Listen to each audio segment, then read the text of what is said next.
Hi, this is Jacek, and in this PHP security tutorial I'm going to be explaining SQL injection and also how to prevent it causing problems for your site. And we're going to be doing that using this example that I've got here. So before we get into anything to do with SQL injection, let's just quickly go through this example. So what we have is a very simple page that takes an email and password and checks to see if that password is correct. So essentially this is a login system, but without actually logging anybody in. It just tells you if you entered the right password. So it's using a database, which I've got phpMyAdmin open here with the database table open. And as you can see, we've just got this one user. So we've got the user ID as one, the user email address, which is quite important, and that's going to be used to identify which user is trying to log in. And then we've got the password, which is an encrypted string. So the way this works is, I'll just demonstrate. So if we type in the email address here, so admin@website, which was just the email address, and then say if we enter the incorrect password, the correct password is just password. Terrible password, by the way, another security tip, don't use password as your password. But if we just enter the incorrect password, so if I just type pickle, oh, okay, that should be a password field, but never mind. And if we just click login, you can see we get this incorrect password sort of printed out to the screen. And if we then enter the correct password, so if I enter the email address again and password as the password and hit login again, you can see this time you get access granted. So this is a very simple system. It's just telling you if you entered your password or not, essentially. So I'll just go over the code very briefly as well. So I've just got that open here. So generally this is sort of the process that you'd go through if you're sort of designing a login system.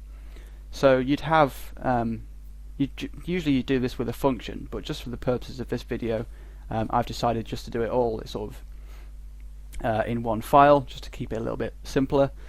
And the principle here is SQL injection, how to prevent it, not how to lay out your code. So to keep things simple, that's why. So what we're doing is, first thing we're doing is connecting to the database here. Well, this line is connecting to the database, and this other line is telling MySQL which database we want to work with. And after that, we're checking to see if the form has been submitted, and if it has, this block here will be executed. So we're defining a new variable called email, and this is equal to the email that the user enters. If I just scroll down to show you the form code, type text, you can see that we have an input for the email and an input for the password. So both of these are being sent using the form I just showed you. The password is being encrypted to an SHA-1 hash. If you're familiar with the MD5 hash, the MD5 function, instead of SHA-1 there, that's very similar. Essentially it does the same thing, except an SHA-1 hash is a bit longer, and it's sort of harder to guess, essentially, because of that.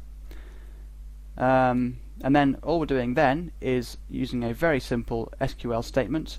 So what we're doing is select count user ID. So we're counting the number of rows in the users table where the user email is the one that they enter, so this variable here, which just comes from the form input, and the user password is equal to the encrypted password because we encrypted the password here.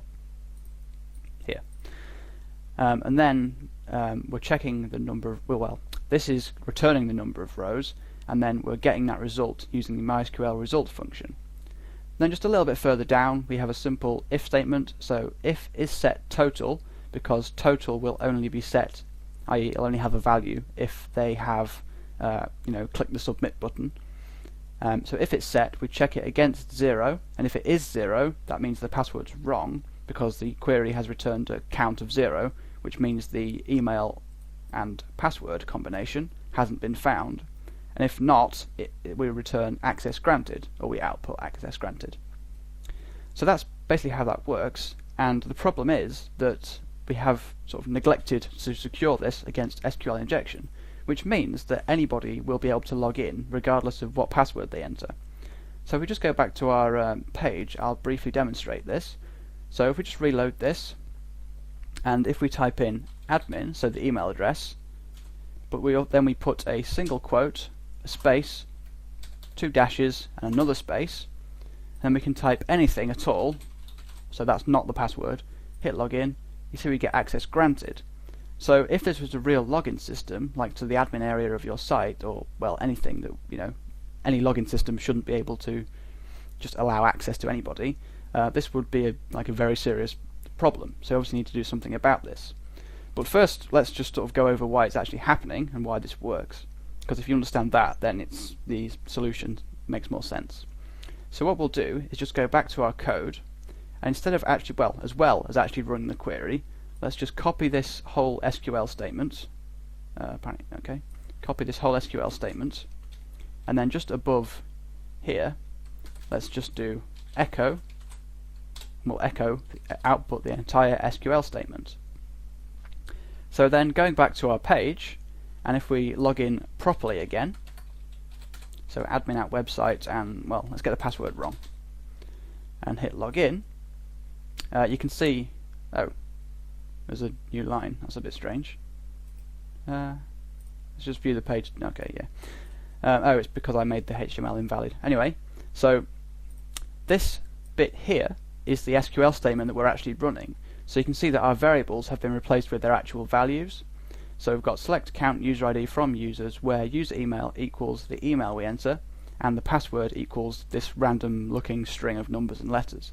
And this is actually an SHA-1 hash. It's the encrypted password. So because that's encrypted, well, okay, let's demonstrate the one that causes the problem first. So let's log in using the password and with 2 dashes, and let's get the password wrong again. So I'll just type anything and hit login. We get access granted, but our SQL statement has become this. So we've got select count user ID from users, where user email equals, and this is all the same, and then this bit here is the value that was entered in the variable. So it sort of looks like this is still because of this quote, but if you remember, we actually typed in this quote here. So this has actually modified our SQL statement and sort of changed its meaning. In MySQL, by the way, 2 dashes with a space following it means a comment. So this is essentially just ignoring this entire sort of end of the query. So all we're doing is actually checking where the user email equals this. So what we're actually doing is just checking to see if a user exists now, not if they've entered the password correctly. So you could type literally any password and it'd still allow you to log in. So that's the problem. And the solution to this problem is to escape the sort of any control characters. By control characters, I mean anything that has a meaning. So a single quote has meaning because it denotes the end or beginning of a string to the MySQL server. So to escape it, we just simply place a backward slash before it, and obviously we can't do that. We can't just expect the users to do that manually. So say if I just type it in again, if we replace this with a backward slash here and hit login, you can see that we get incorrect password, and we've got this backward slash here. And what the backward slash does is remove the meaning from the character. So MySQL will treat this whole thing, the backward slash and the character, as a literal, just, single quote. And that means that it won't contain its meaning, and MySQL will treat this whole thing as the string, instead of treating just this bit as the string, and then processing this as a comment, and dropping the rest of the query. So that's what we need to do. We need to do that sort of automatically. And luckily for us, PHP has a function that does this, and that function is the MySQL real escape string function, like so. If we just save this file and go back to our page now, if I log in, if I just log in with the sort of exploit, if you like, and the password can just be try, why not, and hit login, you can see that this backward slash has been added automatically and we get incorrect password. So this has prevented us from performing the SQL injection attack. There is, however, another problem, and that is that, it doesn't necessarily open up security problems, but it will sort of cause problems. It'll make some of your output look a bit weird, and it may make users not able to log in that should be able to log in. And that problem is magic quotes, which is a feature of PHP that has been removed in the newest version. or well, will be removed in the newest version, and it essentially does this escaping automatically for you without you having to call the MySQL real escape string function. And the problem with that is that if you have that turned on, enabled on your server, and then you apply MySQL real escape string, you get double escaping. So what actually happens is you'll see 3 backward slashes here, because a backward slash is a control character, so that is escaped as well as the single quote. It's quite awkward, but well, it looks a big mess basically. So then what you would actually be checking is admin backslash as your username, which would obviously not work. So the solution to that is to first check in your code if the if magic quotes is on, and we can do that because PHP provides a function to check if it's on. So what we would do is just here we would do if get magic quotes GPC, which just returns 1 if magic quotes is on. So we can just use it in an if statement like that. So if it's on, we need to undo the effects of magic quotes, which is done by using the strip slashes function. So we can just do post email equals strip slashes post email, like so, and that will remove the effects of magic quotes. Although doing this for every input is a little bit awkward, so another sort of useful tip is to do this in a function. So say like somewhere in your back end of your site you defined a function like this. So if you had a function called, for example, mres, so just MySQL real escape string but sort of shorter, and you gave it one parameter which was input, you could have this function do the check. So you could just have if get magic quotes GPC. So if it's on, remove the automatic escaping from the input variable using strip slashes on input. Is that right? Looks right. And then after that we're sort of at the same point, if you like, whether or not magic quotes is on, because it's been removed or it just hasn't been applied, and then we can just return MySQL real escape string of the input, obviously, and we don't need a capital S. So what that will do is always return the sort of escaped once result, and then obviously to use it you just replace, we don't need this anymore because we're doing that in the function, and here you just do mres, like so. The MySQL real escape string function, by the way, does require a connection to the MySQL server because it checks the character set and does some other complicated things that you don't really need to think about. But before you use the function, just make sure you are connected to MySQL. So we can just test this, make sure it does actually work. So let's go back to our page and just click login, and apparently it has worked because I've got incorrect password. But let's just check by doing the SQL injection again. G, and you see we get incorrect password and the single quote has been escaped. Now there is another problem, and that is numbers. Say just for example, if you wanted the user to enter their ID instead of the password, the query instead of this would be where user ID, because that was the name of the column, equals, and just for the sake of sort of simplicity we'll use, oh no, let's change it. Let's change these variables to ID then. I was going to leave them, but it seemed a bit too lazy. And ID, scroll down, and name ID. There we go. So now, if we just go back to our page and hit reload, oh, obviously, sorry. Let's just change the actual outputted query as well by just copying and pasting that whole line again. And if we reload the page now and try to log in with, say, 1, which was my user ID, and the password of pickle, Login on line 12. Good. Oh, right. Oh, that was a little stupid. Sorry. Right. I'm apologising.